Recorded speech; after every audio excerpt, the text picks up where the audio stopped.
Hi guys, welcome back to my channel. मैं हूँ दीक्षा और आज की वीडियो में मैं ज़्यादा लंबी बात नहीं करूँगी।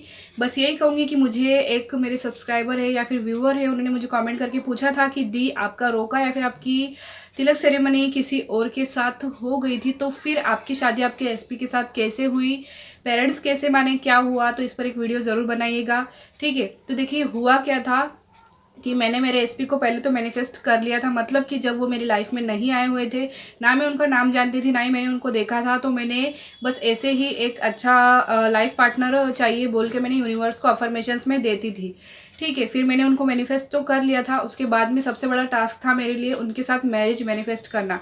फिर मैंने इसके लिए कई सारे टेक्निक्स की, कई सारी मैंने प्रेयर्स की, कई साल लगे मुझे, ठीक है। कई साल मीन्स कि 3 से 4 साल तो मुझे उनके साथ मैरिज मैनिफेस्ट करने के लिए ही लग गए। फिर क्योंकि होता क्या है, हम चीज़ को मांगते रहते हैं, रिसीविंग मोड में नहीं आते हैं, इसलिए इतनी ज़्यादा देर लगती है, लेट गो नहीं करते हैं। तो फिर हुआ क्या कि उनकी मॉम रेडी नहीं थी शादी के लिए, ठीक है।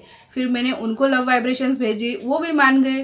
फिर वो भी मान गए। उसके बाद में मेरी तो सिचुएशन ऐसी थी कि मैं मेरे पेरेंट्स को कुछ भी नहीं बता सकती थी, सो मैंने उनको कुछ बताया भी नहीं था। और स्टार्टिंग से ही मैं कोर्ट मैरिज मैनिफेस्ट करने की कोशिश कर रही थी, क्योंकि जैसा माहौल था मेरे फैमिली में, तो उस हिसाब से मैंने ये सोचा था कि मैं कोर्ट मैरिज ही करूँगी, ठीक है। फिर हुआ क्या लास्ट में कि जब मैंने सारे टेक्निक्स कर ली, सब कुछ कर ली, उसके बाद मैं मैनिफेस्टेशन की जर्नी में आ गई। मुझे नंबर्स दिखाई देने लग गए, मुझे बटरफ्लाइज दिखाई देने लग गई, रेनबोज वगैरह, यूनिकॉर्न, बहुत सारी चीज़ें मुझे दिखाई देने लग गई।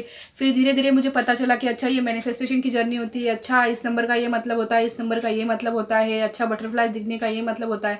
फिर पता चला कि अच्छा यूनिवर्स मुझे गाइड कर रहे हैं, डिवाइन पावर्स मुझे गाइड कर रहे हैं। फिर महादेव से रिलेटेड सारी चीज़ें दिखाई देने लग गई। महादेव के मुझे स्नैक्स दिखाई देने लग गए, उनके डमरू वगैरह, हर जगह हर हर महादेव लिखा हुआ, कोई टी शर्ट पहन के जा रहा है वो लिखा हुआ। फिर मुझे जैसी वाली मैरिज में मैनिफेस्ट करने की कोशिश कर रही थी, जैसे कि लोग लव मैरिज कर रहे थे, बॉलीवुड में लव मैरिज कर रहे थे, टीवी सीरियल में भी दिखा रहे थे, मेरे आसपास मेरे फ्रेंड्स में, मेरे रिलेटिव्स में सब लोग लव मैरिज कर रहे थे। साथ ही साथ कोई कोर्ट मैरिज कर रहा था, कोई आउट स्टेप लेकर मंदिर में शादी कर रहा था। तो इस प्रकार के वीडियोस मेरे सामने बार बार आ रहे थे, ठीक है। तो उससे तो मैं पक्का हो गया था मुझे कि हाँ भाई, मुझे मेरी विश मिलने वाली है, इस प्रकार से मुझे मिलने वाली है, मतलब कि मेरी लव मैरिज मेरी होने वाली है मेरे पर्सन के साथ। तो ये चीज़ तो मुझे पता चल गई थी। फिर बाद में फिर भी मन में ऐसे डाउट होता था कि क्या होगा क्या नहीं होगा। फिर बहुत सारे रिश्ते आए, बहुत सारे आके चले भी गए। लास्ट में जब एक पर्सन के साथ फिर मेरी तिलक सेरेमनी मेरी हो भी गई, उसके बाद में फिर मैं पूरी तरीके से टूट चुकी थी, समझ में नहीं आ रहा था कि क्या हो रहा है। और उसी समय मेरे चल रहे थे पशुपतिनाथ के व्रत, ठीक है। उस समय मेरे पशुपतिनाथ के व्रत चल रहे थे। फिर मेरी और मेरे पर्सन की शायद कुछ कहासुनी हो गई थी, और मेरी उनके साथ कहासुनी होने की वजह से हमारी बातचीत बंद हो गई थी कुछ 6-7 दिनों के लिए। और फिर उन 6-7 दिनों के बीच ही मेरी तिलक सेरेमनी किसी और पर्सन के साथ हो गई। फिर भी इतना टूट जाने के बाद भी मन में कहीं ना कहीं ये था कि नहीं, मेरी शादी मेरे पर्सन के साथ होगी। लेकिन मन में मतलब ऐसा लग रहा था कि सब कुछ खाली खाली सा लगने लगा था। ऐसा लग रहा था अब कुछ चाहिए ही नहीं, अब किसी से कोई उम्मीद ही नहीं है, किसी से कुछ बात ही नहीं करनी है, कुछ नहीं, कोई शिकायत नहीं है। इस प्रकार की फीलिंग्स मन में आ गई थी उस टाइम। कई सारे यूनिवर्स के वार्निंग साइन भी मिले थे मुझे, बहुत सारी चीज़ें हुई थी मैनिफेस्टेशन की जर्नी में।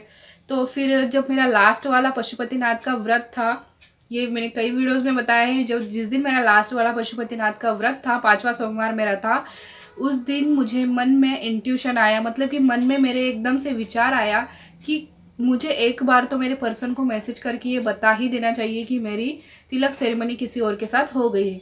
अचानक से आया। फिर मैंने उसी दिन मेरे पर्सन को मैसेज किया कि मेरी तिलक सेरेमनी किसी और के साथ हो गई है। तो उन्होंने भी तुरंत उधर से मुझे मैसेज किया कि ठीक है, आप अपने डॉक्यूमेंट्स रेडी रखो, हम मिलते हैं और हम कोर्ट मैरिज कर लेते हैं। उसके बाद में हम दोनों मिले, और फिर हमने उसी दिन, शादी के दिन, एक दूसरे को पहली बार देखा हमने रियल में, जबकि हमने 5 सालों से कभी एक दूसरे को नहीं देखा हुआ था। उस दिन हमने दोनों एक दूसरे को पहली बार देखा, और फिर हम लोगों ने कोर्ट मैरिज कर ली। फिर कोर्ट मैरिज के 2 दिन बाद ही मेरे पेरेंट्स ने, इनके पेरेंट्स ने, मतलब सब लोगों ने मिल के हमारी सिंपल सी एक बहुत अच्छी शादी करवा दी। फिर उनके फैमिली वाले भी बहुत खुश, मेरी फैमिली वाले भी बहुत खुश, सभी लोग बहुत खुश और मैं तो बहुत खुश और हम दोनों बहुत हैप्पी थे। यूनिवर्स की ब्लेसिंग्स मिली, पेरेंट्स की ब्लेसिंग्स मिली, बहुत सारी खुशियाँ मिली, बहुत मतलब बिल्कुल मिरेकल्स हो गए थे। तो आपके साथ भी ऐसा ही होगा। बस एक लास्ट चीज़ हमको करनी होती है कि जैसा यूनिवर्स हमको रास्ता दिखाते हैं हमको उसके ऊपर चलना होता है। फॉर एग्जाम्पल मुझे उन्होंने रास्ता दिखाया कि मैं लास्ट बार मेरे एसपी को मैसेज करके बताऊँ, तो मैंने बताया और उन्होंने भी उधर से स्टेप लिया, मैंने भी स्टेप लिया, एक्शन लेके दोनों ने हमने हमारी विश मैनिफेस्ट कर ली। तो बस यही होता है, यूनिवर्स हमको रास्ता दिखाते हैं लेकिन चलना हमको ही होता है।